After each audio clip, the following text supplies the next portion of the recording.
Hey guys, thanks so much for tuning in today. All right, so I'm going to do a little video that's different than what I typically do when it comes to Montreal Canadiens Habs content. And I just want to talk to you guys about basically the reason why sometimes it definitely seems like I get overhyped and overexcited about anything and everything that the Montreal Canadiens do. Whether that be signing a player, trading a player, drafting a player, acquiring a player off waivers, whatever it happens to be, getting a player at free agency, which we typically just haven't done and still aren't going to do until the rebuild is in the right position to be able to sign a player in free agency that's going to help this team long term. Before we get to that, you might have noticed I shaved off a few hairs here, and you might be thinking to yourself as you look at me, that's the biggest forehead I've ever seen. You can run a few airplanes off this runway, let me tell you. You may notice once in a while that maybe it's not even once in a while, maybe it's semi-often. And basically the long and short reason of why I get so maybe overhyped or overexcited about the Canadiens every time they acquire a new player. You know, Denis Gurianov is probably one of the better recent examples of how I said in my video about him in the trade for Dadonov that it was an instant steal for the Montreal Canadiens and that, you know, this could be a really good acquisition for the Canadiens. And at the end, when you look at it, because the Dallas Stars actually got a good playoff run out of Evgeny Dadonov and actually got close to getting to the Stanley Cup with the Dallas Stars, whereas his $2.9 million qualifying offer, the Canadiens did not offer that to him.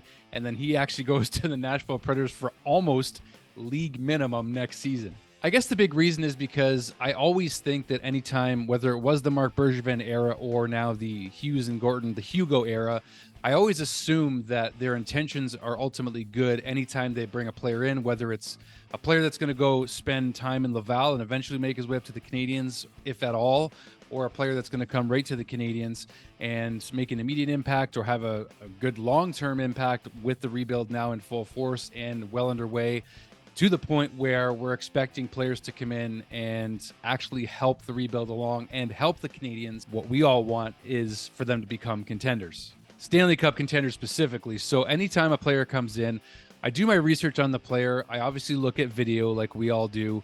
I look at their stats. I look at their numbers. I look at what, you know, media members and other players that play with them may have said about them, coaches, GMs, anybody who has an opinion on a player that matters. And that includes members of the media that we've all heard about, you know, whether it's Elliot Friedman or the guys from TSN, Pierre LeBrun, Darren Dreger, whoever it happens to be. I ultimately get excited because I want the Canadiens to win. I mean, big surprise.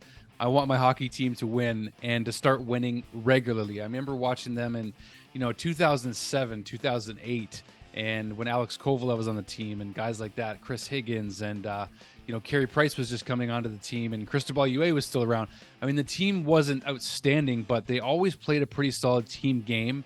And every time they brought a player in, whether it was a role player or whatever, they were able to make the team exciting. You guys know I'm friends with Dale, and I had him here on the channel recently for a really great episode. And Dale's one of my favorite Montreal Canadiens of all time.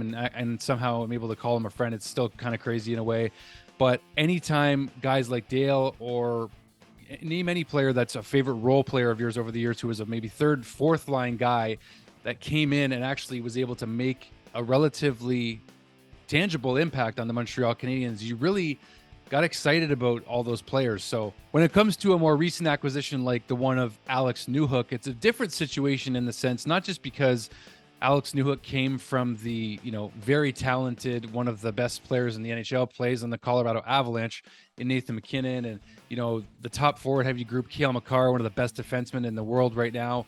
It's easy to look at Alex Newhook, and he played in 12 playoff games. He got 4 points, nothing crazy, but he came from a winning team. He's learned what a winning culture looks like. So a guy like Alex Newhook, the Canadiens signed him in a Kirby-esque style of deal and bring him in to basically give him a fresh start and a bigger role with his new team here in the Montreal Candiens. And he hasn't played a single game yet with the Habs as of the recording of this video, but I go with my gut feel on who I believe the Canadiens are, bringing in. And if I feel like there's a chance for that player to come in and make an immediate impact, or eventually like a Ryan Backer, hopefully a really good and strong long-term impact. I would even put Slavkovsky into that category like Ryan Backer as well.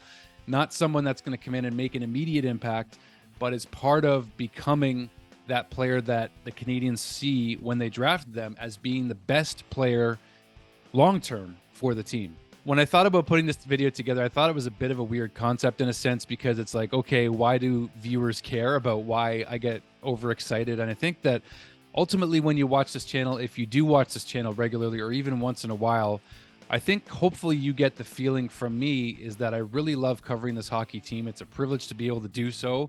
As I constantly mention, I'm always in gratitude being able to sit in front of this camera, talk to each and every one of you, which is still a miracle to me that that's even possible, because you can watch it from anywhere in the world.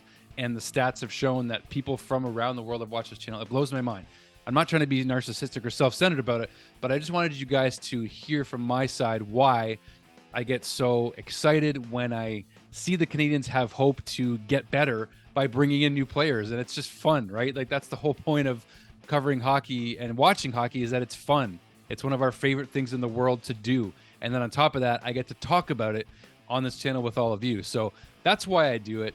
That's why I get so excited when I feel like the Canadiens are trying to make the team better. I want to talk about it, and I want to look at the players they're bringing in and give them a chance. I want to give them a real chance right out of the gate. If I don't really have a great feeling, or I'm not as excited about a player they're bringing in, I won't either talk about them at all sometimes, or very minimally, and I'll just kind of give, like, a smaller take on it, and not get too overhyped. But when it comes to guys like a Gurionov, or even if Jonathan Drouin back this season when he was playing well and racking up the assists for the Canadiens, as he did more so than goals during his whole tenure with the Canadiens, I get overhyped not just about a player when they do well, but when the team does well, when they have a really good game or a really good 3, 4, 5 game streak in a down season. I get, a little excited about that, because at the end of the day, we don't just love watching our team play, we love watching them win. There's no more fun feeling than winning. I want the Montreal Candiens to win a Stanley Cup again, like you guys. We want that 25th cup.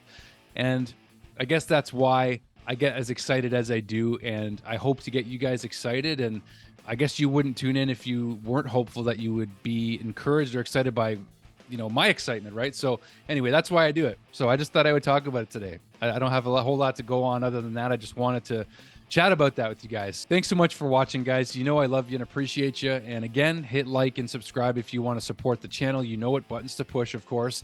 But comment down below. What do you want to see on this channel? I mean, if you're looking for ideas, or you want to share your own ideas for me to talk about on this channel, or get creative in any way that I can make a video that you would like to see, put it down below. It's that time of year. It's the dog days of summer, where content is a little thinner, and feel free to share away. So thanks so much, guys, and we'll talk to you real soon.